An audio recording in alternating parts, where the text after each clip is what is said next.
Hello and welcome to Module 5. In this module we discuss concepts from Powell Chapter 8 and Heinemann Chapter 6. Powell in particular is very interesting and pertinent to what governments in reality really have to deal with, what the public really has to deal with, and it involves modeling chaos.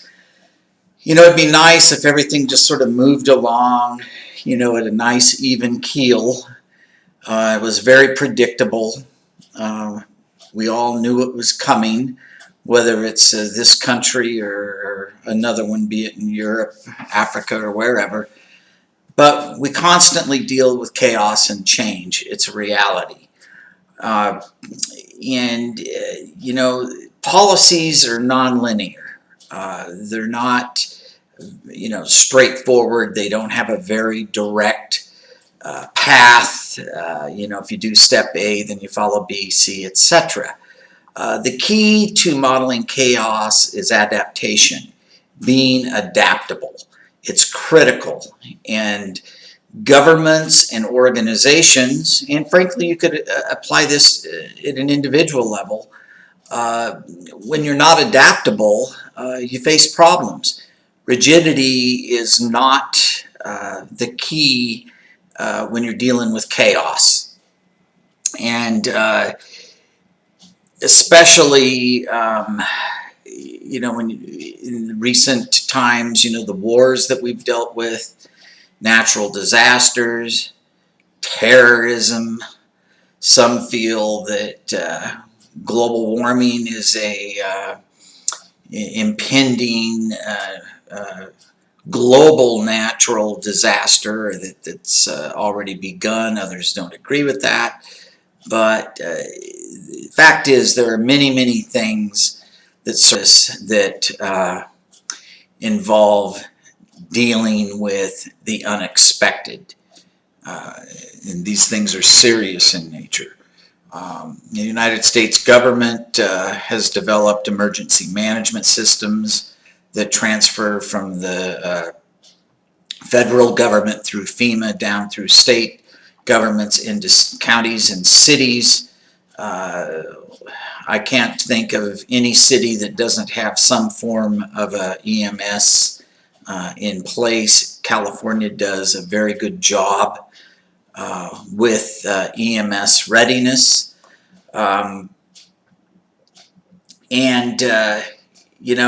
It's one of those areas that's hard to teach other than the concept of always being ready to adapt, having alternatives, thinking through what-if scenarios. Very important.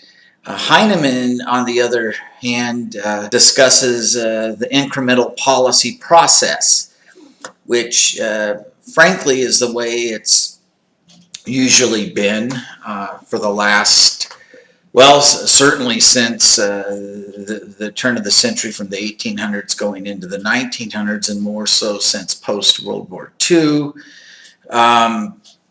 It's similar to the incremental budgeting process. For any of you that have taken public budgeting, the idea is that rather than enact policies in one fell swoop, that you take little bites at a time and move towards an end goal. The healthcare